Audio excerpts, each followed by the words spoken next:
नमस्ते दोस्तों, जय जोहार, राम राम। मैं दीपक कुमार। आज मेरी यूट्यूब क्लास का पहला दिन है और आज हम पढ़ने वाले हैं भारत माता। तो इसके लेखक हैं सुमित्रा नंदन पंत। सुमित्रा नंदन पंत जी का जन्म उत्तरांचल के अल्मोड़ा ज़िले के कौसानी नामक स्थान पर 20 मई 1900 ईस्वी में हुआ था। कौसानी हिमालय की गोद में बसा हुआ सुंदर पर्वतीय स्थान है। इसके नैसर्गिक सौंदर्य ने लेखक के काव्य लेखन के विकास में बहुत बड़ा योगदान दिया है।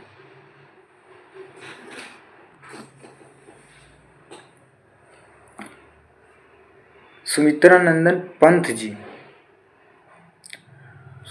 प्राकृतिक एवं सुकोमल कल्पनाओं के कवि के रूप में एक विशिष्ट पहचान रखते हैं।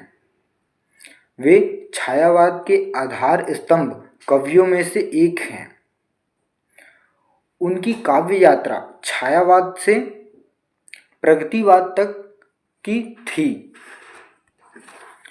सुमित्रा नंदन पंत जी ने ग्राम्य, किरण, वीणा, वाणी, भारत माता, कला और बूढ़ा चांद नामक आदि कृतियों की रचना अपने जीवन काल में की।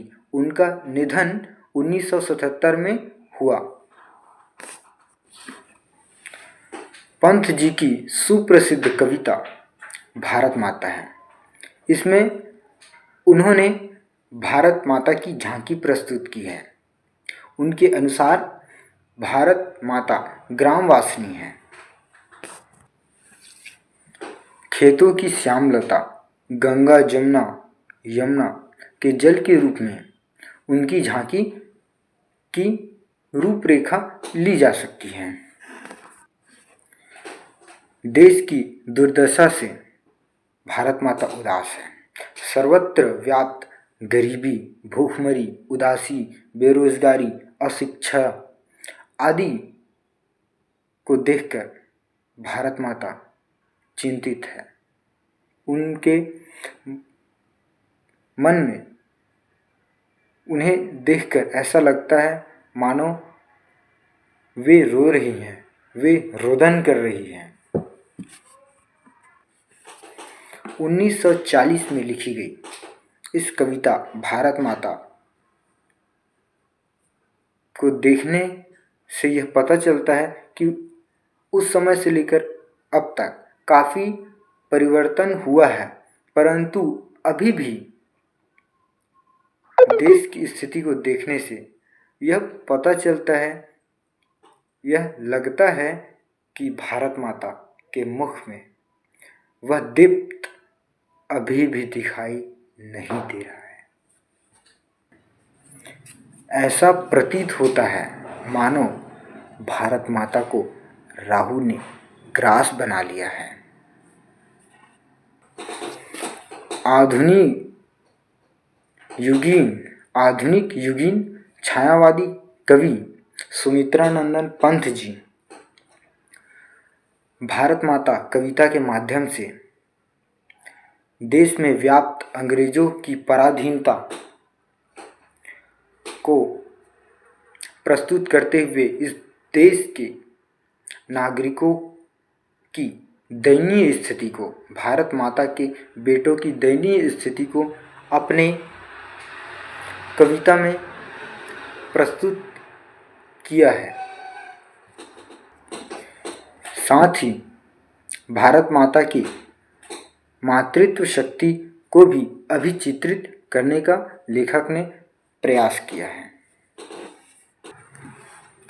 कवि कहता है कि भारत की मातृशक्ति भारत के गांवों में निवास करती हैं। दूर दूर तक फैले खेतों में लहराती मखमल सी हरियाली ही माँ का धूल भरा आंचल है, ऐसा लेखक अपनी कविता में कहते हैं। पराधीनता में जकड़े अपनी संतानों को देखकर भारत माता रो रही हैं। भारत माता के आंसू गंगा यमुना के जल रूप में निरंतर बह रहे हैं। दीनता के कारण भारत माता जड़त्व सी हो गई हैं। देश की स्थिति को देख करके, देश की दरिद्रता को देख करके भारत माता चिंतित है। युगों युगों से कि कवि ने भारत माता की विपन्नता, दीनता, मलिनता और विषादपूर्ण दशा का चित्रण करते हुए पराधीन काल में, पराधीनता के युग में उसके स्वरूप का चित्रण किया है तथा कवि ने उसके मातृत्व शक्ति का चित्रण करने का भरपूर प्रयत्न किया है। धन्यवाद दोस्तों। तो आगे हमारी क्लास चलती रहेगी और आप सभी से अनुरोध है कि इस चैनल को अपना सपोर्ट दें ताकि हम आने वाले समय में आपके सभी सवालों का जवाब इस YouTube चैनल के माध्यम से आपको पहुंचाएं। धन्यवाद।